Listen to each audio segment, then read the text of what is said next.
তুমি যে এক্সপিরিয়েন্সটা গ্যাদার করেছো এখান থেকে তুমি অনেক কিছু করতে পারবে। কথা বলতে পারছো? তুমি এই নয় যে তুমি বাড়িতে বসে থাকবে, কিছু করবে না। অবশ্যই তুমি কিছু করবে। তুমি নতুন কিছু স্টার্ট আপ করো। ইনিশিয়ালি তোমার হয়তো প্রবলেম হবে, আস্তে আস্তে সেটা তোমার দাঁড়িয়ে যাবে। কথা বুঝতে পারছো? ছোটো ছোটো কিছু একটা করো না। টিউশনই পড়ো। টিউশনিতে আমি বলবো না যে মানে টাকা নেই, অবশ্যই টিউশনিতে টাকা আছে। তুমি যে বিদ্যা অর্জন করেছো, হ্যাঁ, সেটা নিয়ে তুমি খেলো না। তোমাদের ইমোশন নিয়ে যখন সবাই খেলছে, তুমি কেন খেলবে না? কথা বুঝতে পারছো? তো তোমাকে বুঝে নিতে হবে, ঠিক আছে? যে সরকারি চাকরি মানেই যে সব, এটা মাথার থেকে একটু দূরে রাখতে হবে। অবশ্যই আমরা চান প্রাণ দিয়ে আমাদের গোলটা, আমাদের যে সরকারি চাকরি পেতে হবে, এটাকে আমরা বাঁচিয়ে রাখবো। তার মানে এই নয় যে আমরা এটা না হলে যে সব শেষ, সেটা কিন্তু কোনোভাবেই এখানে আনবে না। বুঝতে পেরেছো? ওকে।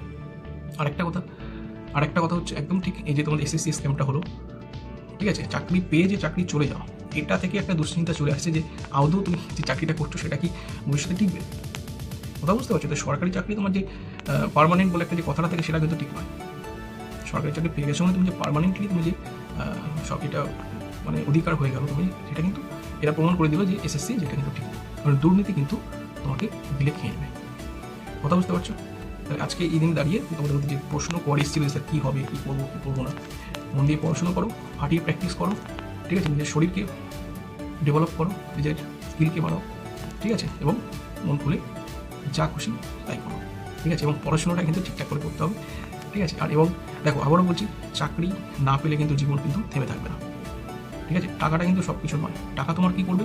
তোমার এসেনশিয়াল যে কোয়ারিজ, সেগুলোকে ফুলফিল করবে। এর বাইরে কিন্তু একটা বৃহৎ অনেক কিছু আছে, সেটা কিন্তু তোমাকে মাথায় রাখতে হবে। কথা বুঝতে পারছো? ঠিক আছে, চলো টাটা, দেখা হচ্ছে ক্লাসে।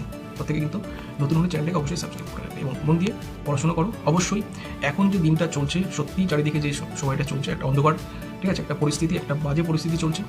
তবে অবশ্যই তোমরা জানো যে রাতের বেলা অন্ধকার থাকে, তো রাত কেটে ভোর হবে, দিনের আলো ফুটবে এবং অবশ্যই তোমরা জয়ী হবে, ঠিক আছে? বেস্ট অফ লাক, মন দিয়ে পড়াশোনাটা করো।